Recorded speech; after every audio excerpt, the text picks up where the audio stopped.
आजच्या कार्यक्रमाचे अध्यक्ष, आपल्या सर्वांचे मार्गदर्शक आदरणीय शरदचंद्रजी पवार साहेब, या कार्यक्रमाला उपस्थित असणारे,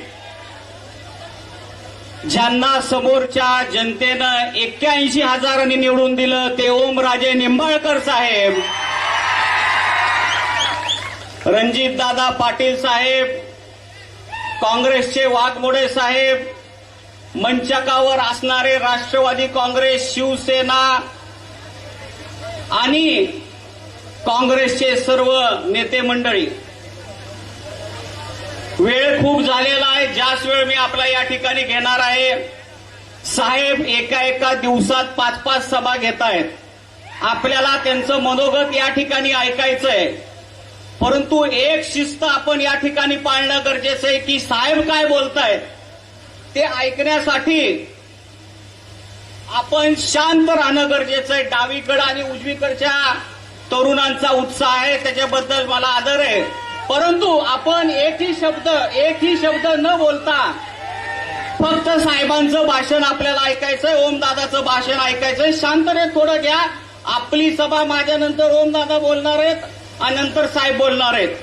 अर्धा तासाच्या नंतर ही सभा संपणार आहे. फक्त शांत बसून आपण घ्या, कारण साहेबांनी मला आदेश दिलेला आहे की बाबा शांततेत सभा झालं म्हणजे शेवटच्या माणसापर्यंत सुद्धा ऐकू जाणार आहे.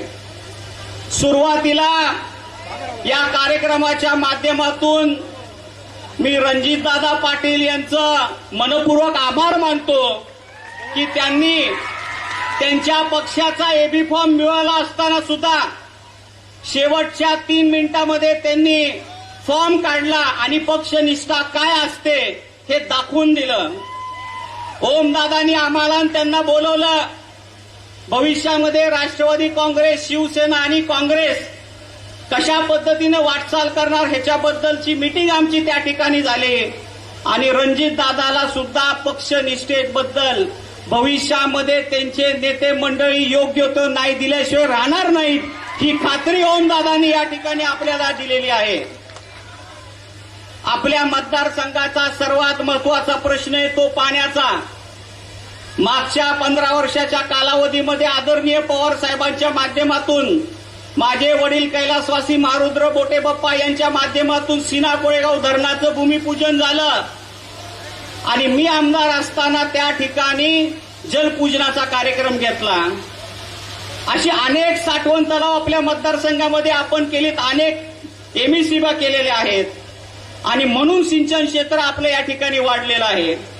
मधल्या कालावधीमध्ये ज्ञानेश्वर तात्या पाटील होते, त्यांच्या कालावधीमध्ये काही सिंचन क्षेत्र झालं. मतदारसंघातल्या सर्व नेत्या मंडळीच्या सहकार्यामुळे सिंचन क्षेत्र आपलं वाढलेलं आहे आणि आज ऊसाचं पेमेंट वर्षाला 500 कोटी रुपये आपल्या मतदारसंघात येतात. ही सिंचनाची आपली कमाल आहे आणि ह्याची सुरुवात आदरणीय पवार साहेबांच्या माध्यमातून झालेली आहे. हा झाला एक टप्पा. दुसरा टप्पा, उजनी धरणातलं पाणी सीना कोळेगाव मध्ये आणण्याचं टेंडर आपण आमदार असताना आपल्या सरकारच्या वेळेस केलेलं होतं, परंतु 20% काम राहिलेलं असताना आपण निवडून दिलेल्या आमदारांनी हे पाणी आपल्या मतदारसंघामध्ये आणलेलं नाही. त्याचा कधी न भरून निघणारा तोटा आपल्या शेतकऱ्यांना या ठिकाणी झालेला आहे. निवडून यायच्या अगोदर इलेक्शन चालू असतानाच त्यांनी सांगितलं हिंगणगावला पाणी आणलं. आलं का हिंगणगावला पाणी? त्यानंतर म्हणाले आसूला पाणी आलं. आलं का आसूला पाणी? बोगद्या दाखवायला गेले, म्हणाला उजनीचं पाणी आलं. आलं का पाणी उजनीचं? फक्त शेतकऱ्यांची दिशाभूल करण्याचं काम यांनी केलेलं आहे. या ठिकाणी गेल्या वेळेस माझा पराभव झाला, तो स्वीकारला. 5 वर्ष आपण लोकांच्या संपर्कात राहिलो, विरोधी पक्षाचं काम केलं. पीक विमा असेल, दुधाचा दरभाव असेल, ह्याच्याबद्दल आंदोलनं केली आणि आपण लोकांच्या संपर्कात राहिलो. इलेक्शनच्या अगोदर आपण संवाद दौरा सुरू केला. 4 ते महिन्यामध्ये आपण जवळजवळ मतदारसंघाचे 2 राऊंड घेतले आणि अतिशय चांगला प्रतिसाद संवाद दौऱ्याला आपल्याला या ठिकाणी मिळाला. आपलं कॉपी करून तानाजी सावंतने सुद्धा संवाद दौरा सुरू केला. काय झालं संवाद दौऱ्यामध्ये? लोक त्यांना प्रत्येक गावामध्ये गेल्यानंतर विरोध करू लागले. एका शेतकऱ्याला तर ते बोलत असताना प्रश्न विचारताना एका शेतकऱ्याची अवकाश काढण्याचं काम तानाजी सावंतने केलेलं आहे. या निवडणुकीमध्ये शेतकरी सुद्धा तानाजी सावंतला त्याची अवकाश दाखवल्याशिवाय राहणार नाही याची खात्री मला या ठिकाणी आहे.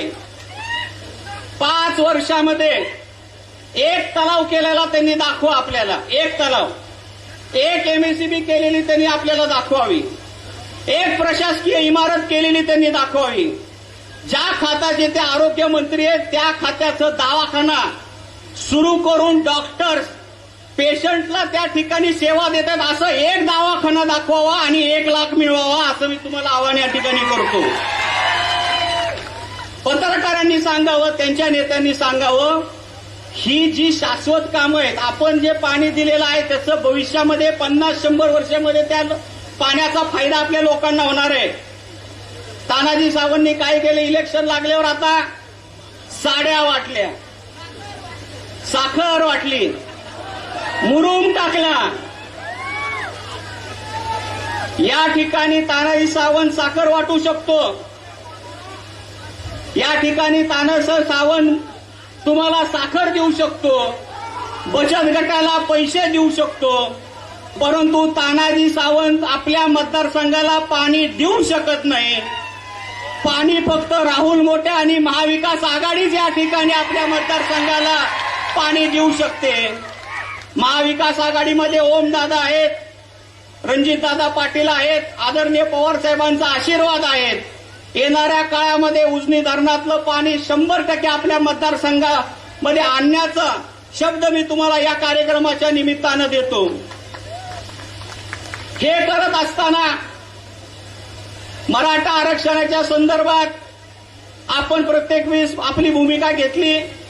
मी आमदार असताना मराठा समाजाचा प्रश्न अधिवेशनामध्ये मांडला. फक्त मराठा समाजा नाही तर धनगर समाजाचा सुद्धा प्रश्न मी अधिवेशनामध्ये मांडला आणि आपल्या मतदारसंघामध्ये सर्व जाती धर्माला बरोबर घेऊन जाण्याचं काम आपण 15 वर्षामध्ये केलं. 15 वर्षामध्ये आपला इतिहास आहे. गुन्हा गोविंदानं आपण या ठिकाणी एकत्रितरित्या काम करत होतो. काल दादानी सांगितलं की आपल्या नुरुद्दीन चौधरीला मला सुद्धा 11:30 वाजता फोन आला, दगडं टाकतायत. एक भाषण केलं तर ह्यांना एवढं जमलं, अजून तर निवडणूक बाकी आहे. मला या ठिकाणी सांगायचंय, कुणाचीही दादागिरी आपण खपवून घेणार नाही. त्याला जशाच तसं उत्तर आपल्याकडून मिळेल हे मी तुम्हाला या कार्यक्रमाच्या निमित्तानं सांगू इच्छितो. आपल्या मतदारसंघाची 15 वर्षामध्ये कसं वाटचाल होती? मी आणि तात्या एकमेकाच्या विरोधात उभा होतो, भाषणं करायचो. खालच्या लेवलने आम्ही कधी त्या ठिकाणी एकमेकावर टीका केली नाही. एखाद्या वेळेस आपल्या कार्यकर्त्यामध्ये जर भांडणं लागली तर मी तात्याला फोन करायचो की ही भांडणं मिटवून घ्या. ताता आम्हाला म्हणायचे की तुम्ही तुमच्या कार्यकर्त्याला सांभाळा आणि मतदार संघाची संस्कृती आपण जोपासली.